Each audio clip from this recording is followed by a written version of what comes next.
প্রিয় মাধ্যমিক শিক্ষার্থী বন্ধুরা, আজ তোমাদের 2025 সালের ফাইনাল পরীক্ষার জন্য গুরুত্বপূর্ণ 4 নম্বরের ও 8 নম্বরের ইম্পর্টেন্ট প্রশ্নগুলো তোমাদের সাথে শেয়ার করব। এই প্রশ্নগুলি করলেই তোমাদের 2025 সালে যে ফাইনাল পরীক্ষা আছে, এই ফাইনাল পরীক্ষা থেকে তোমরা অধিকাংশ প্রশ্নই কমন পেয়ে যাবে।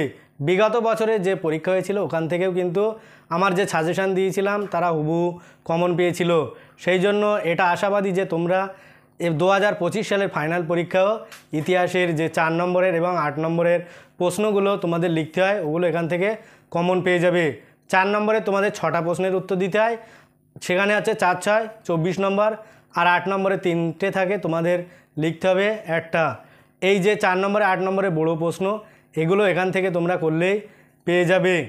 তোমরা দেখো অযথা এদিকে ওদিকে সময় নষ্ট করো, কিন্তু এই মূল্যবান 5 মিনিট সময় তোমরা যদি এখানে দাও তাহলে কিন্তু তোমাদের ফল ভালো হবে। আমার চ্যানেলে যারা নতুন অবশ্যই চ্যানেলটি সাবস্ক্রাইব করো, অলরেডি যারা চ্যানেলটি সাবস্ক্রাইব করেছে তাদেরকে অনেক অনেক ধন্যবাদ। আজকে শুরু করছি তোমাদের 2025 সালের মোস্ট ইম্পর্টেন্ট গুরুত্বপূর্ণ ইতিহাসের প্রশ্নগুলো। প্রথম অধ্যায় 1-এর দাগ, আধুনিক ইতিহাসের উপাদানরূপে 70 বছর জীবন স্মৃতি আর জীবনের ঝরাপাতার গুরুত্ব লেখ, অথবা আধুনিক ইতিহাসের উপাদান হিসাবে বিপিনচন্দ্র পালের আত্মজীবনী 70 বছর গুরুত্বপূর্ণ কেন? এটা কিন্তু ভীষণ ইম্পর্টেন্ট প্রশ্ন। তারপরে আসবো 2-এর দাগ, আধুনিক ভারতের ইতিহাস চর্চায় সরকারি নথিপত্রের ভূমিকা। 3, ইতিহাসের উপাদান রূপে আত্মজীবনী ও স্মৃতিকথার গুরুত্ব লেখো। 2-এর দাগ আর 3-এর দাগ কিন্তু মোস্ট ইম্পর্টেন্ট। তারপরে আসবো 4-এর দাগ, টিকা লেখো, নারী ইতিহাস চর্চা অথবা নারী ইতিহাস চর্চার গুরুত্ব লেখো, এটাও কিন্তু ভীষণ ইম্পর্টেন্ট। তারপরে দ্বিতীয় অধ্যায় থেকে 1-এর দাগ, সতীদাহ প্রথা বিরোধী আন্দোলনে রাজা রামমোহন রায়ের কী ভূমিকা ছিল, এটা কিন্তু ভীষণ ইম্পর্টেন্ট। তারপরে 2-এর দাগ, বাংলা নবজাগরণ ছিল কলকাতা কেন্দ্রিক, বিশ্লেষণ করো। 3-এর দাগ, হুতম প্যাঁচার নকশা গ্রন্থে 19 শতকে বাংলার কিরূপ সমাজচিত্র পাওয়া যায়। 4-এর দাগ, উচ্চশিক্ষা বিস্তারে কলকাতা বিশ্ববিদ্যালয়ের অবদান আলোচনা করো। 5-এর দাগ, ভারতের পাশ্চাত্য শিক্ষা বিস্তারে ড্রিঙ্ক ওয়াটার বিটন বা বেতুন সাহেবের ভূমিকা লেখো। 6-এর দাগ, বাংলায় নারী শিক্ষা বিস্তারে রাজা রাধাকান্ত দেবের ভূমিকা লেখো। দ্বিতীয় অধ্যায়ের প্রশ্নগুলো কিন্তু একটাও বাদ দেওয়ার মতো না, প্রত্যেকটা প্রশ্নই ভীষণ ইম্পর্টেন্ট। মাত্র 6টা প্রশ্ন, তোমরা প্রত্যেকটাই করবে। এখান থেকে দেখবে তোমরা 2টো প্রশ্ন কমন পেয়ে যাচ্ছ। আমার চ্যানেলে যারা নতুন অবশ্যই চ্যানেলটি সাবস্ক্রাইব করো। যদি তোমরা দেখো যে 2025 সালে এই প্রশ্নগুলো কমন পাচ্ছ না, তাহলে কিন্তু তোমরা এসে পরে আনসাবস্ক্রাইব করে দিও, কিন্তু এখন তোমরা সাবস্ক্রাইব করে দাও, আরও নতুন তোমরা ভিডিও পেয়ে যাবে। তারপরে আসবো তৃতীয় অধ্যায় 1-এর দাগ, 1855 সালে সাঁওতাল বিদ্রোহ হয়েছিল কেন? এটা কিন্তু ভীষণ ইম্পর্টেন্ট। 2-এর দাগ, নীল বিদ্রোহের প্রতি শিক্ষিত মধ্যবিত্ত সমাজের মনোভাব কেমন ছিল? 3-এর দাগ, ঔপনিবেশিক অরণ্য আইন কি? ব্রিটিশ সরকার কী উদ্দেশ্যে এই আইন প্রণয়ন করেছিল? আর 4-এর দাগ, টিকা লিখতে হবে, কোল বিদ্রোহ। তারপরে আসবো চতুর্থ অধ্যায় 1-এর দাগ, আনন্দমাঠ উপন্যাসের মধ্য দিয়ে কিভাবে জাতীয়তাবাদ প্রকাশিত হয়? ভারতে জাতীয়তাবাদ চেতনা বিস্তারে আনন্দমাঠ উপন্যাসের ভূমিকা লেখো, এটা কিন্তু ভীষণ ইম্পর্টেন্ট। 2-এর দাগ, ভারতসভা কবে কী উদ্দেশ্যে প্রতিষ্ঠিত হয়? আর 3-এর দাগ, গগনেন্দ্রনাথ ঠাকুরের ব্যঙ্গচিত্র কিভাবে ঔপনিবেশিক সমাজে সমালোচনা করেন? তারপরে আসবো 4-এর দাগ, মহারানীর ঘোষণাপত্র টিকা লেখো। 5-এর দাগ, 1857 সালের মহাবিদ্রোহের প্রতি শিক্ষিত সমাজের মনোভাব কেমন ছিল? চতুর্থ অধ্যায় থেকে যে প্রশ্নগুলো দিয়েছি এর বাইরে আশা করছি একটা প্রশ্ন আসবে না। তোমরা এই 5টা প্রশ্ন করলেই এখান থেকে কমন পেয়ে যাবে। ভিডিওটি ভালো লাগলে লাইক শেয়ার ও কমেন্ট করে দিও। তারপরে আসবো পঞ্চম অধ্যায় 1-এর দাগ, বসুবিজ্ঞান মন্দির, এটা টিকা। আর 2, ছাপা বইয়ের সাথে শিক্ষা বিস্তারের সম্পর্ক কী ছিল?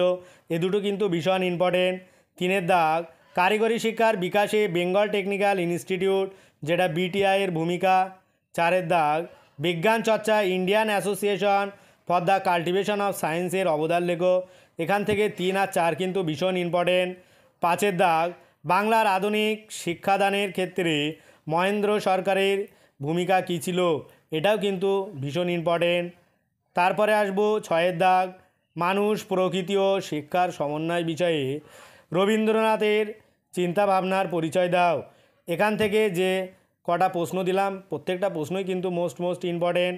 7 দাগ বাংলা ছাপাখানার বিকাশে গঙ্গা কিশোর ভট্টাচার্যের অবদান কী ছিল, একটা প্রশ্ন তোমরা বাদ দেবে না। তারপরে আসবো 6ষ্ঠ অধ্যায় 1 দাগ ওয়ার্কস অ্যান্ড প্রেজেন্ট পার্টি কী, টিকা লিখতে হবে।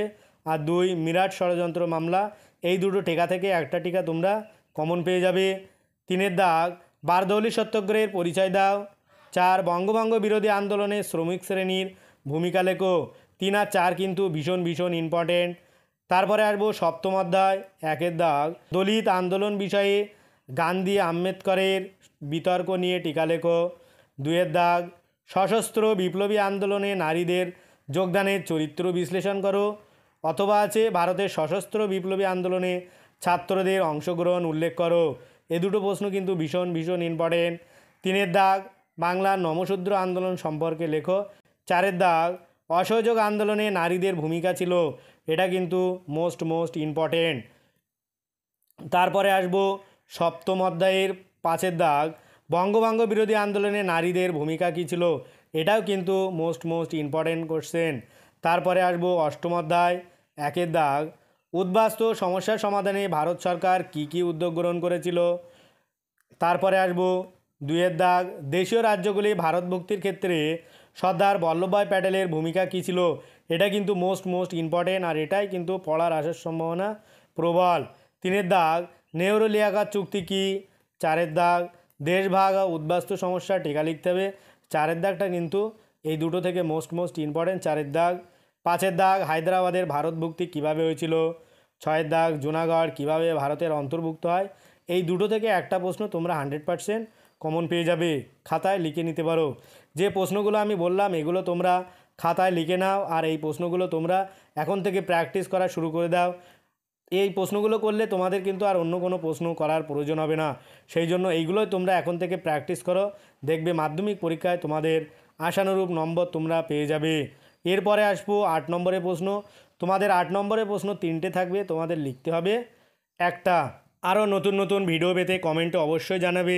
অনেকেই কিন্তু কমেন্টে জানাচ্ছে যাদের নতুন ভিডিওর প্রয়োজন আছে, তোমরাও জানাতে থাকো। আর যারা আমার চ্যানেলে নতুন অবশ্যই চ্যানেলটি সাবস্ক্রাইব করো, আর পাশে থাকা বেল আইকনটি ক্লিক করে রাখো যাতে পরবর্তী ভিডিওর নোটিফিকেশন সবার আগে তোমরা পাও।